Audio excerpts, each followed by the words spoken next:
سلام، ستړي مشئ. کله چې د کرکټ نوم یادېږي نو ستاسو ذهن ته څوک در په یادېږي؟ د نړۍ کرکټ د لسیزې غوره لوبغاړی خو تر اوسه مجرد نړیوال جام را روان دی. ملي لوبډله دغه لوبې ته څومره چمتوالی لري؟ تیز مزل یې وهلی دی. اوس مهال دغه مزل په کوم ځای کې دی؟ د افغانستان او نړۍ د کرکټ ښکلا د افغان بسیم مخابراتي شرکت سوداګریز سفیر راشد خان ارمان سره په دغه بحث کې ورسره یم. خان ډېر ستړي مه شئ، پخیر راغلی، هر کله راشئ کور ودان. خان بس به له دې نه پیل کړم چې له کلونو وروسته افغانستان ته راغلی، کله چې هوایي ډګر ته راغلی څه احساس دې وکړ؟ بسم الله الرحمن الرحیم. لومړي سر کې خو تاسو ته ټولو لیدونکو ته سلامونه او نیکې هیلې. واقعا 4 کاله وروسته 3.5 کاله وروسته وطن ته رالم. ډېر د خوشحالۍ اظهار و کله چې خپل د هېواد غرونه مې ولیدله، د هوایي ډګر ته کېوتلم او د خلکو مینه مې ولیدله، نو ډېر زیات د خوشحالۍ ځای و. په تېرو 3 کالو کې موږ ډېر لاسته راوړنې لرلې، خاص کر په تېر نړیوال جام کې. نو هغې وروسته موږ راغلي نو هېواد ته، نو خلکو څومره غوښتل چې دا ملي لوبغاړي راشي او موږ سره د خوشحالي شریکه کړه. خو ډېر زیات خوشحاله یم چې بعد د 4 کاله وروسته راغلم خپل هېواد ته او څومره چې خلکو مینه راکړه. خیر راغلی. مننه. تازه د افغان بسیم مخابراتي شرکت سوداګریز سفیر ټاکل شوی. کله چې دا سفیر وټاکل شو څه احساس ته وکړل؟ ځکه د افغانانو لخوا جوړ شوی مخابراتي شرکت. بالکل د خوشحالۍ ځای و. لومړي ځل لپاره په افغانستان کې یو شرکت سفیر ټاکېدل. زموږ لوبغاړي زیاتره په دې برخه کې نه ولو، خو بیا هم چې کله ما واورېدل چې زه افغان بسیم سره یو شرکت کې سفیر په توګه ټاکل کېږم، نو زما دپاره خوشحالۍ ځای په دې چې څومره پرمختګ په تېرو 7 کالو کې ما کړی، همدغسې دا شرکت هم دی چې دوی پرمختګ او څومره په هېواد کې هر ګوټ ته رسېدل، اول ته د خلکو ته د انټرنیټ زمینه برابرول او د هغوی مشکلات کمول، ما په نظر د دوی دا یو غټ خدمت دی. همدې خاطر ما هم غوښتل چې یو داسې شبکې سره یم چې هغه هم د وطن خدمت کوي، موږ هم په میدان کې د وطن. یعنی د افغان بسیم مخابراتي شرکت خدمتونه چې ولس ته وړاندې کوي هغې ته دې ته اړ کړي چې د دوی سفیر شي. بالکل. افغان بسیم هغه شرکت دی چې افغانانو ته خدمتونه وړاندې کوي. ستاسو نظر د خدمتونو څه دی؟ بالکل. موږ په هېواد کې خاص کر په هغه ځایونو کې چې انټرنیټ ډېر مشکل وي، هغوی بیا نشي کولی چې خپلو فامیلونو سره او نږدې ملګرو سره په اړیکه کې اوسي، نو افغان بسیم په 40 ولایتو کې هم دغسې 4G انټرنیټ هلته رسول دا یو غټ خدمت دی وطن دپاره او ټول هېواد دپاره. نو همدې خاطر ما هم غوښتل چې زه هم یو داسې فامیل سره تړون وکړم تر څو زه هم خپل کوشش وکړم چې څومره هم کولی شم د دې خدمت وکړم او دوی هم همیشه کوشش کوي چې هېواد کې څومره هم د خلکو خدمت وکړي، د هغوی دپاره د تلیفوني رابطې او سره انټرنیټ چې نن سبا هر سړی غواړي چې په موبایل کې هم لوبه وګوري، د موږ لوبې وګوري، نو هغوی دپاره یو داسې زمینه برابرول چې دوی په اسانۍ سره په انټرنیټ د لارې لوبه وګوري، نو دا هم ټول یو غټ خدمت دی. مننه. ستاسو د صحت موضوع ده. څه موده وړاندې مو د ملا عملیات کړی و، اوس مو صحي وضعیت څه ډول دی؟ اوس شکر الحمدلله بیخي 95% ښه یم، 15% نورو هم لږ ښه کېدو ته لږ ټایم شته، خو بیا هم لوبو ته راګرځېدل 4-5 میاشتې وروسته او لوبېدل لږ مشکل و په دې چې ملا عملیات لږ ټایم غواړي، خو د ما دپاره آینده دپاره دا عملیات ډېر ضرور و تر څو زه وکولی شم چې آینده کې هم ډېر وخت دپاره افغانستان خدمت وکړم. نو شکر الحمدلله اوس بیخي ښه یم. یعنې افغانان ته ډاډ ورکوي چې د کرکټ ځلانده ستوری اوس مهال صحي وضعیت یې جوړ دی؟ بیخي د دوی دعا په څومره دعاګانې چې ماته کړي دي، نو شکر الحمدلله اوس بیخي ښه یم. راشد، کله چې میدان ته ښکته کېږي، کله چې لوبه کوي او په میدان کې همدا غږ وي راشد راشد راشد، څه احساس کوي؟ ډېر د خوشحالۍ ځای. ته چې کله میدان ته کوزېږي او خلک ستا نوم اخلي، خوشحالۍ ځای هلته چې موږ په نورو هېوادونو کې لوبه ګو او بیا هغې هېواد کې ستا نوم اخیستل په میدان کې، دا یو ډېره غټه لاسته راوړنه ده. موږ همیشه ټول لوبغاړي دا یادو چې کاش چې موږ هم په خپل هیواد کې نړیوال لوبې کړې تر څو موږ مینوال هم میدان ته راشي او لوبډله تشویق کړه. نو چې نورو هیوادونو کې د خلکو دا مینه ګورو، د دوی دا سپورټ ګورو، نو واقعا ډېره زیاته انرژي راکوي او بیا ته کولی شي چې نور هم په میدان کې ښه وځلیږي. افغانستان په تیر ورلډ کپ باندې که بحث وکړو، افغانستان په تیر ورلډ کپ کې ښې لاسته راوړنې افغان لوبغاړو درلودې، افغان اتلانو درلودې چې افغانانو ته یې د خوښۍ شیبې راوړلې، او پاکستان ته مو چې کله ماته ورکړه تاسو میدان ته ښکته سوئ، هغه ستاسو د نڅا ویډیو هم ډېره خلکو وکتله، ډېرو خلکو خوښ سوه. څه احساس و چې کله مو پاکستان ته ماته ورکړه؟ دا زموږ دپاره یوه غټه لوبه وه. دې نه مخکې موږ انګلینډ ته هم ماتې ورکړې وه چې یو غټه لاسته راوړنه وه. هغه څلور لوبډلې چې موږ په ورلډ کپ کې هغوی ته ماتې ورکړې وه، 3 لوبډلې هغه وې چې نړیوال جام یې ګټلی د 500 وریځو. نو د موږ دپاره افغانستان کرکټ دپاره دا یو ډېر غټ اچیومنټ په دې و چې موږ په نه یوازې دوی ته په بایلټرل سیریز کې ماتې ورکو، په نړیوال جام کې ماتې ورکو. نو پاکستان لوبه واقعا د موږ دپاره یو داسې لوبه وه چې ټول هیواد غوښتل چې موږ دا لوبه باید وګټو، ځکه موږ تیرو کلونو کې ډېرې ښې لوبې ورسره کړې وې، خو په آخر کې به هغه لوبه موږ نه د هغوی خواته لاړله. خو د وجې ډېر افغانان به خفه هم وو، هغوی به خوشحالي چې وه هغه به نه شوه منولی. نو بیا په نړیوال جام کې هغوی ته ماتې ورکول، بیا څومره خوشحالي چې په هیواد کې وه، همدغسې لوبغاړو هم ټوله شپه زه نه پوهېږم که څوک ویده شوی، خوب یې کړی، ما نه راونیسه تر ټولو پورې. موږ ټوله شپه ویښ وو چې بیا به مې خپل هیواد ته وکتل، د خوشحالي به مو وکته، نو موږ به بس بیا نور هم انرژي به وه او همدا به هم ذهن کې و چې څومره خوشحالي ورکوي یو لوبه ګټل موږ د هیواد خلکو ته. نو همدا خوشحالي ده، همدا د خلکو مینه ده چې بیا موږ هم کوشش کوو چې په میدان کې نور هم ښه وځلیږو. دقیق لوبې په ځانګړې توګه کرکټ هغه شی دی چې افغانانو ته خوښي راوړي او افغانان ورته شیبې شمېري. کله چې لوبه ګټل کېږي، افغان اتلان ښځلیږي، افغانان ورته خوشحاله کېږي، خو کله چې بیا بایلي بدبختانه بیا افغانان هم هغه مسکای له شونډو لرې شي. استرالیا سره چې لوبه وه ډېر چانس افغانستان سره و، څنګه یو په یو لوبه د استرالیا خواته لاړه او مکسویل په افغانستان باندې هغه ډېرې منډې وکړې. بالکل هغه هم یو داسې لوبه وه چې بیخي هغه د موږ لوبغاړو زړونه یې مات کړه، په دې چې موږ ډېره ښه لوبه ترسره کړې وه چې کله هغوی اووه لوبغاړي موټ کړي وو په 90 رنز باندې. هغې نه وروسته هم دوی ته 200 منډې پکار وې تر څو هغه هدف ته ځان ورسوي. نو هغه لوبه بایلل د موږ دپاره په دې نه چې موږ یوازې لوبه بایلو، د موږ چانس و سیمي فاینل ته وتلو، لکه په دومره غټو لوبډلو کې ته بیا سیمي فاینل ته لاره پیدا کول زما په نظر د افغانستان کرکټ دپاره یو غټ اچیومنټ و. خو هغه یو ورځ وي چې ته کوشش کړې، خو بیا هم هغه لوبه یې تا په قسمت کې نه وي. څنګه لوبه چې د هغوی لوبغاړي مکسویل وکړله، واقعا موږ هغه کیچونه لږ ډراپ کړه، هغې د وجې هغه وکولی شو چې هغه تیز رنزونه وکړي تر څو هدف ته ځان ورسوي. نو یو بده لوبه وه. خان کل افغانستان د کرکټ په دغه مزل کې ډېری تیز مزل یې وهلی دی افغان لوبغاړو. اوس مهال تاسو کپټان هم یاستئ د 20 وریځو، ټیم هم د سره ځوان دی. د ځوان لوبغاړو شتون په لوبه کې او همدارنګه د دوی لوبه کول څنګه ارزیابي کوئ؟ واقعا د موږ لوبډله زیاتره چې ځوانه ده، په دې چې خوشحاله دې ته یم چې استعداد لري ټول او د افغانستان نمایندګي کوی شي را روان 10 کاله 12 کاله یا 15 کاله. نو دا هغه لږ وخت به اخلي په دې چې ځوانان دي نړیوال لوبو کې لوبېدل او بیا هغې لږ تجربه حاصلول. زما په نظر لږ وخت به اخلي، خو یو وارې چې دوی هغه تجربه ترلاسه کړه نو دوی بیا په نړۍ کې هر لوبډلې ته ماتې ورکوی شي. څومره ټیلنټ استعداد چې دوی کې ده، یوازینۍ وجه دا کېدلی شي چې موږ ټایم لږ ډېر اخلو په دې چې موږ لوبغاړي ډېرې لوبې نه کوي نړیوالو لوبډلو سره. په 2 کاله کې یا 3 کاله کې موږ یو وار ښه لوبډلې سره لوبې وکړو یا 2 وارې وکړو. که دغه لوبې زیاتې شي نو د موږ لوبډله ډېر زر نړیوال سټیج کې ورلډ کپ، ایشیا کپ دغه ګټلو چانسز ډېر وي. نو آمادګي ښه پوره ده او لوبډله هم ښه ځوانه ده. انشاءالله کوشش به مې چې په دې نړیوال جام کې هم ښه وځلیږو. مننه. خان یو بل څه نړیوال 20 وریځ جام په مخ کې لرو، او افغانستان ستاسو په شمول ټول افغانان ورته ډېره تمه لري چې افغانستان ته بریا راسي.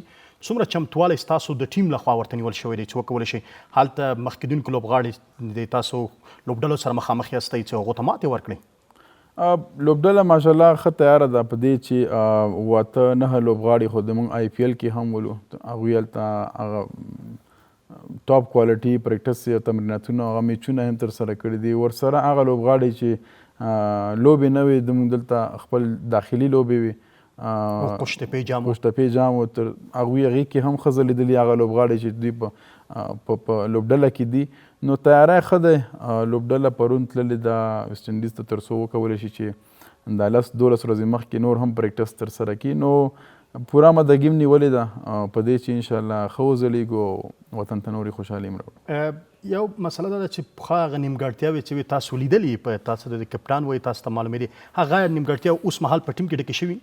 نیمګړتیاوې همیشه هر لوبډله کې او هغه لوبډله کامیابه ډېره چې څومره راکمه کړي نو ښه ده. نو زه چې څومره ګورم موږ هغه نیمګړتیاوې چې موږ خاص کر په توپ وهنه کې وي هغه اوس ډېرې کمې شي. یو دم داسې نه شي چې ټول نیمګړتیاوې ټولې ختمې شي. حتما نیمګړتیاوې وي خو 3 کاله وروسته هغه څنګه وي اوس څنګه دي زما په نظر ډېر زیات تغییر یې کړی دی. هغه نیمګړتیاوې بیخي کمې شوي دي.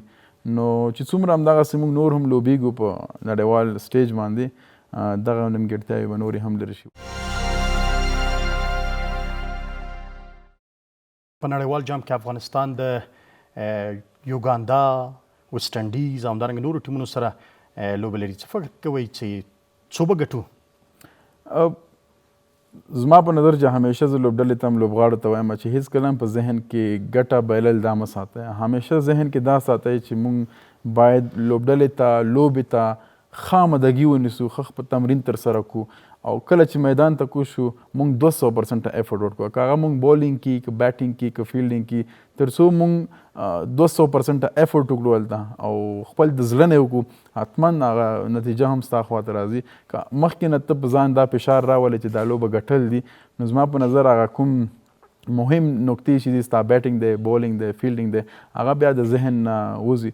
نو هر لوبغاړي ته معلومات شته چې زه کوم ځای کې کولی شم خپلې لوبډلې ته لوبه وګټم یا ښه پرفارمنس ترسره کړم تر څو لوبډله یو ښه پوزیشن کې پاتې شي. نو موږ ټولو کوشش به دا وي چې صرف او صرف خامدګي ونیسو، ښه تمرین ترسره کړو او کله هم چې میدان ته کوزیږو ښه جذبې سره او ښه پوره 200% او کله چې افغان لوبغاړو سره بیا ګوګلي بالر وي هغه خو بیخي ګټي. بل مسله دا ده چې یا افغانان وایي په ټیم کې تیز بالر تشه افغانان لري. دغه تیز بالر تشه څنګه ډکوئ؟ آیا تیز بالر پیدا کېدل سخت دي؟ سخت خو نه دي، یو شی هم سخت نه دی تر څو ته هغې دپاره لټون نه کړې. زما په نظر په هېواد کې ډېرو ځایونو کې هغسې لوبغاړي به وي تر څو هغوی کولی شي چې تیز توپ اچونه هم وکړي. نو زما په نظر دغه لوبغاړي چې کوم لوبغاړي په 19 کلنو کې یا په داخلي کرکټ کې په هغوی باندې لږ کار وشي تر څو هغه 115 کې بال کوي نو هغه که من لږه خواري وشي 40-45 ته رسي. نو یو دم داسې نه شي چې هغه کوم تیز توپ اچونکی موږ غواړو یو را پیدا شي. په هغې باندې کار کول دي. بله دا چې لوبډله کې سپینران ډېر زیات دي نو هر یو ځوان غواړي چې زه هم په آینده کې سپینر شم. دا هم یو علت کیدی شي چې موږ مشکل سره مخ یو تر څو موږ یو ښه تیز توپ اچونکی پیدا کړو. ټول غواړي چې راشد سي. د بیګ باش کې به دا ځل لوبېږي ځکه استرالیا افغانستان سره لوبې لغوي کړي.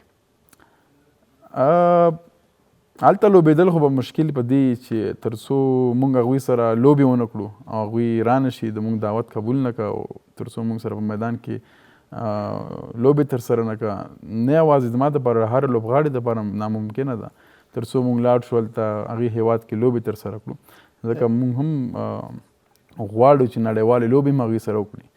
نو یو لوبډله چې موږ سره نه غواړي نړیوال لوبې وکړه نو زما په نظر دا مناسبه نه ده چې لوبغاړی بیا لاړ شي په هغې هېواد کې داخلي لوبې ترسره کړي. نو کله چې هغوی سره موږ نړیوال لوبه وکړه هغې نه وروسته بیا سوچ به پرې وکړو. بله مسله دا د ابدالیانو مسله ده د الف ټیم د کرکټ چې اوس مهال هم په سفرونو باندې بوخت دي لوبې کوي په بهرنیو هیوادونو کې. د دې فعالیتونه تاسو څنګه ارزیابي کوئ؟ آیا راتلونکي کې د ملي ټیم کې هغه تشه چې ده هغه ډکولی شي دغه ځوانان؟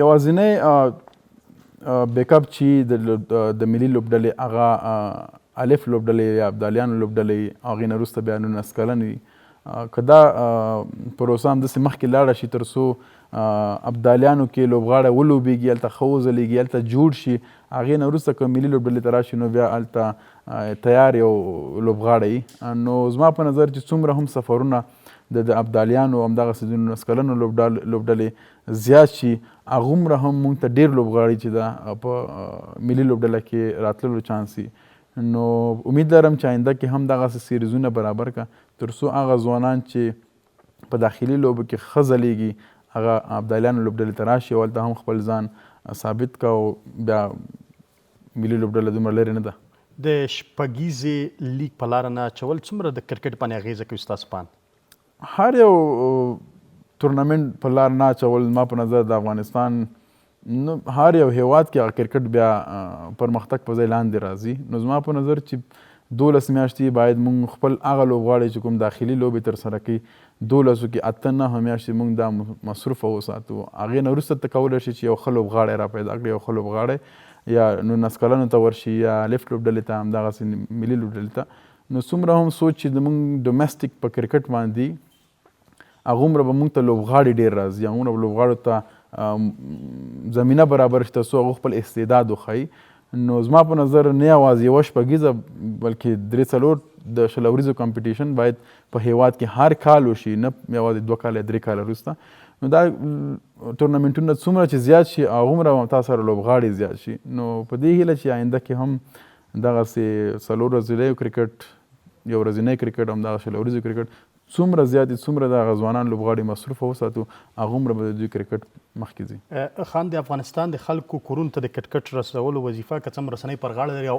آریانا ټلویزیون ستاسو او همدارنګه نورې لوبې چې ټولې د افغانستان د کرکټ او که نورې لوبې هغه د خلکو تر کورونو پورې رسولي دي ستاسو نظر ورته څه دی د آریانا ټلویزیون ته چې هره ورځ هڅه همدا ده چې کرکټ د خلکو تر کورونو ورسوي نړیوال جام به هم همدا نه شوي دا خو دوی دپاره یو وسیله جوړه شي چې مطلب دوی کولی شي نړیوال جام لوبې د آریانا تلویزیون څخه لایو وګوري نو دا د تلویزیون یو غټ لاسته راوړنې ده په هیواد کې هر کور ته رسول مخکې به چې رادیو ته به خلک ډېر ناست وو ډېر خلک به کریکنفو ته ناست وو اوس کولی شي دوی نه یوازې په ټي وي باندې په موبایل باندې هم دوی کولی شي چې آریانا دې لارې لوبه وګوري نو همدغه ده چې دا خلک بیا کرکټ سره نوره هم مینه زیاته شي هغوی خپل هغه لوبغاړي چې د خوښې لوبغاړي د تلویزیون څخه په خپل کورونو کې ژوندی بڼه وګوري مننه شخصي پوښتنې ته به خان راسم د تاسو د واده مسله ډېره ګرمه وه څه موده بیا بیرته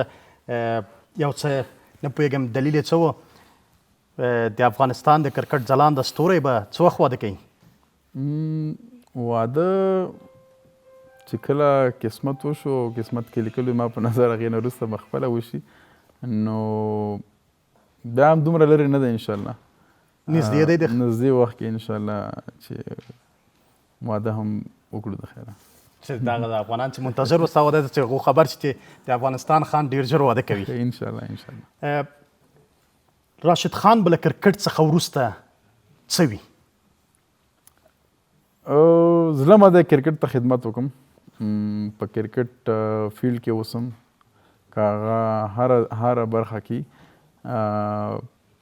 ځکه ټول عمر سړی کرکټ وکړه نو هغې نه وروسته بیا غواړي چې په همغې فیلډ کې پاتې شي او خدمت وکړه نو زما په نظر کرکټ نه وروسته به هم زما دا کوشش وي چې خپل وطن ته خدمت وکړم او افغانستان کرکټ بل لیول ته ورسوي یو پوښتنه کوم خان که د ځواب ورکوي او که نه ورکوي دا بیا په برنامه کې نه لرې کوم که دې خوښه نه وه له کرکټ ور اخوا اوس مهال د هیوادوال لاسنیوي ته هم مخه کړې ده څه د دې لامل شول دوی همیشه موږ ته دعا کړې ده همیشه موږ له سپورټ راکړی که هر ځای کې لوبېږو که وطن دپاره که نورو ځایونو کې نو دوی هم په موږ ټولو باندې حق جوړېږي موږ هم د دوی کله چې سخته راځي په وطن باندې نه یوازې زما هر یو د وطن بچي ته دا پکار دی چې کولی شي که هر څومره یې وس کېږي دوی خپل د وطن د خلکو لاسنیوی وکړي ځکه بل هیواد خو نه راځي تا دپاره او تا د خلکو لاسنیوی کوي زما په نظر څومره هم که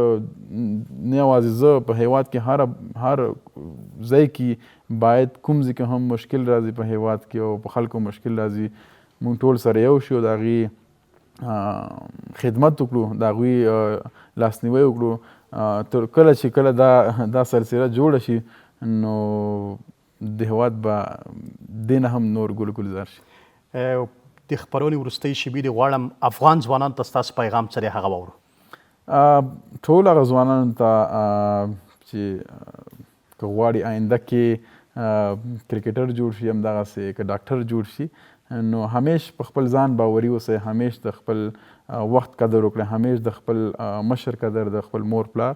او موږ افغانانو کې استعداد ډېر زیات دی خو که موږ په خپل ځان باندې لږ باور وساتو او محنت لږ زیات کړو نو ممکنه نه ده چې موږ د نړۍ هر یو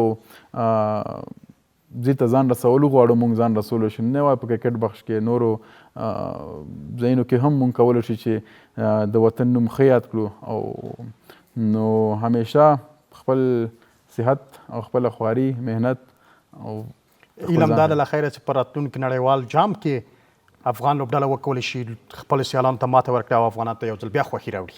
انشاءالله د موږ ټولو همدا کوشش دی او همدا هدف دی چې تاسو ته نور هم خوشحالۍ راوړو. ډېره زیاته مننه کوم خان چې وخت مو راکړ. کور مو ودان. مننه تاسو. کور ودان. له تاسو قدرمنو لیدونکو هم ډېره زیاته مننه چې د خپرونې لیدونکو یې. تر بیا مو الله مل شه.